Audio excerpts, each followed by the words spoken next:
जी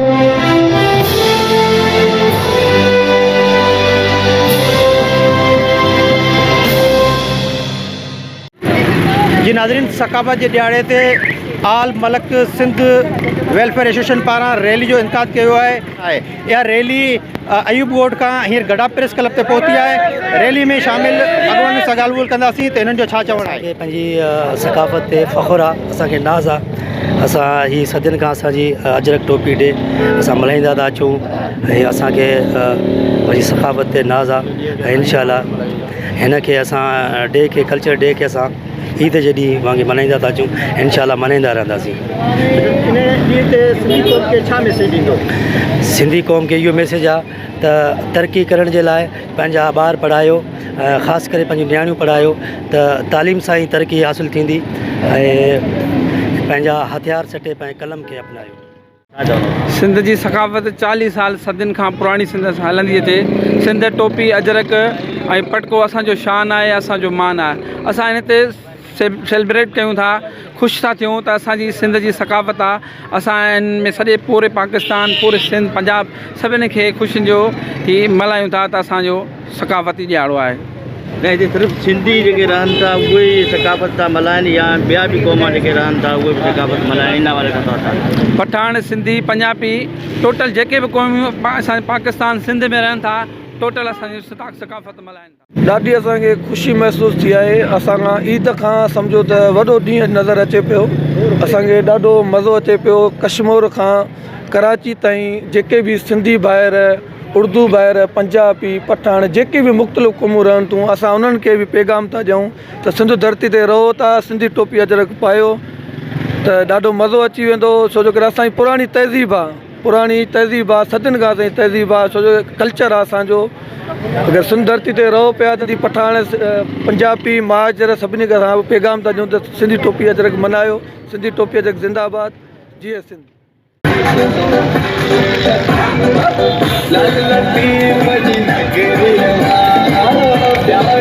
आज्ञा नाच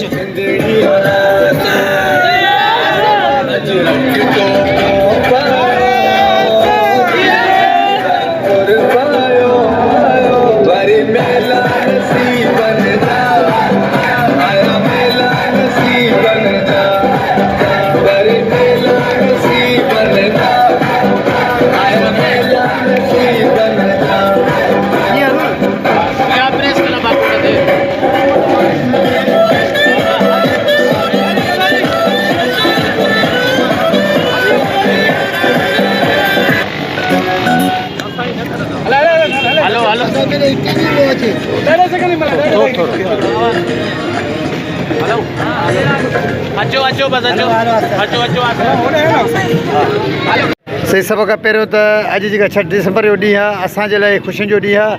साल में ॿ ईद ईंदा आहिनि पर हीअ असांजे लाइ टियों ईद आहे सिंधियुनि जे लाइ। अॼु जेका लासी ॻोठ में आले सिंध मलक इतिहाद जे तरफ़ां जेका रैली कढी वई आहे सिंधी सकाफ़त जे हिसाब सां, मां हिन रैली जो सरवाण मलक बिरादरी कराची डिवीज़न जे सदर गुल मलक भाउ जो बि इंतिहाई शुक्रगुज़ार आहियां। ऐं अॼोके हिन ख़ुशियुनि जे मौक़े ते कराची खां कश्मीर ताईं, कश्मीर खां किंजर ताईं ऐं किंजर खां कैनेडा ताईं जेके असांजा सिंधी माण्हू रहनि था ऐं सिंधी माण्हुनि खे टोपी अजरक ऐं सिंध जे ख़ूबसूरत सकाफ़त जो मां लख लख वाधायूं पेश कयां थो ऐं आलमी इंसानियत खे मां मुबारकबाद पेश कयां थो। हीअ अॼु जो ॾींहुं जेका ख़ुशियुनि जो ॾींहुं आहे, मां इन जो क्रेडिट साबिक़ा सदर पाकिस्तान ऐं असांजो क़ाइद मोहतरम आसफ़ ज़रदारी साहिब खे पेश कयां थो। छो जो पाकिस्तान जो वॾो इदारो एवन सदर हूंदो आहे, एवन सदर में आसफ़ ज़रदारी साहिबु वेही करे पंहिंजो सिंधी टोपीअ सां मोहबत कयो त उन ते सिंधी ॿोलीअ सां तसुब रखंदड़, बुनियाद परस्त ऐं नसुल परस्त सोच रखंदड़ डॉक्टर शाहिद मसूद जेका टोपीअ ते तनक़ीद कयो, उन खां पोइ जस लहे सिंधी मीडिया ख़ासि तौर ते केटीन, सिंध टीवी, आवाज़, मेहरान ऐं तमामु सिंधी इलेक्ट्रॉनिक मीडिया ऐं प्रिंट मीडिया खे मां सलाम पेश कयां थो। उनजे मुक़ाबले में उन ॾींहं ते उन पैगाम ॾेई करे पूरे सिंध ऐं पूरे दुनिया में सिंधी कल्चर डे मल्हाइण जो ऐलान कयो आहे। मां सभिनी दोस्तनि खे लख लख वाधायूं पेश कयां थो। त असांजे सिंध जे माण्हुनि इन जेका न्याज़ी जो सोच आहे ॿेटनि ते ज़बरदस्ती कब्ज़ो करणु, इन सोच खे सिंध जे कॉम्परसन घणो घुरनि ऐं सिंध हुकूमत बि रिजेक्ट करे चुको आहे। पाकिस्तान पीपुल्स पार्टी इनखे असैम्बलीअ मां इन जो जेको ज़बरदस्ती जेका इन शइ खे मुसरत करणु चाहिनि पिया, सिंध गवर्नमेंट खे रद्द करे चुको आहे। सिंध जा बाशूर आवाम कॾहिं बि सिंध ते धाड़ो बर्दाश्त न कंदा। बाक़ी न्याज़ी जी सोच असुल खां वठी इहो आहे, इमरान न्याज़ी जी सोच हमेशह सिंध सां दुश्मनी ऐं सिंध सां तसपरस्ती वारो आहे। असां इन सोच खे रिजेक्ट कयूं था।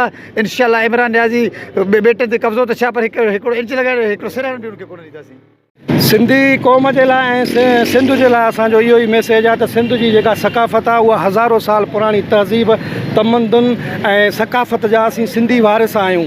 जीअं दुनिया में तमामु क़ौमूं आहिनि, उन्हनि जा शाइर बि आहिनि, उन्हनि अदीब बि आहिनि, मुख़फ़िर, उन्हनि पंहिंजी पंहिंजी ॿोलियुनि खे पंहिंजे पंहिंजे खिते जे लाइ दुआ कई आहे, उन्हनि खे साराहियो आहे। सिंध जी सकाफ़त इन मां नज़र अचे थी त जीअं सिंध जो शाइर जेको सरताज आहे शाह अब्दुल लतीफ़ भटाई रहमत अलाह, जंहिं इहो पंहिंजो शाइर पहिरियां ई चयो त साईं सदाईं करीम थे सिंध सुकार, दोस्त मिठा दिलदार आलम सभु आबाद करी। हाणे सिंध जी सकाफ़त इन मां वाज़ह थी वई त जेको सिंध जा जेकॾहिं शाइर अदीब आहिनि त उहे सिर्फ़ु पंहिंजे खिते जे लाइ न पर पूरे आलम जे लाइ दुआ गो आहिनि। इन मां इहो साबित थियो त सिंध जेका आहे उहा अमन पसंदि धरती, अमन पसंदि माण्हुनि जी धरती आहे ऐं असीं उन धरतीअ जा वारिस आहियूं। कंहिं माण्हू इहा जेका असांजी त सरपरस्त उर्दू मीडिया आहे उन असांजी सिंधी सकाफ़त ते चित्र कई। जेको उन टाइम में पाकिस्तान जो सदर हो, सदर आसिफ अली ज़रदारी साहिबु, उहो जॾहिं अफ़गानिस्तान ते दौरे ते वियो त उन्हनि उन ते चित्र कई त सिंधी टोपी छो पाए वियो।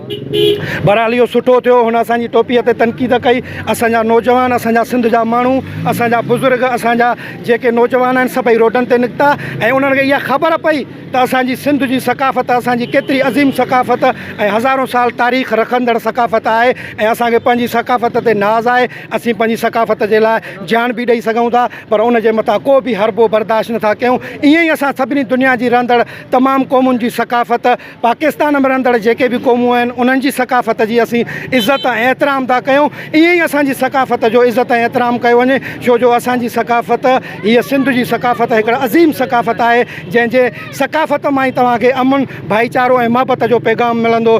सिंध कराची सिंध आहे ऐं सिंध असांजी जिंद आहे। सिंध ज़िंदाबाद, टोपी अजरक ज़िंदाबाद। सब्सक्राइब कयो असांजे पंहिंजे चैनल सोच टीवी खे ऐं बेल आइकन खे दबाइण कॾहिं भी न विसारींदा। सब्सक्राइब करें आपके अपने चैनल सोच टीवी को और बेल आइकन पर क्लिक करना ना भूलें। Don't forget to subscribe our channel Soch TV and press the bell icon.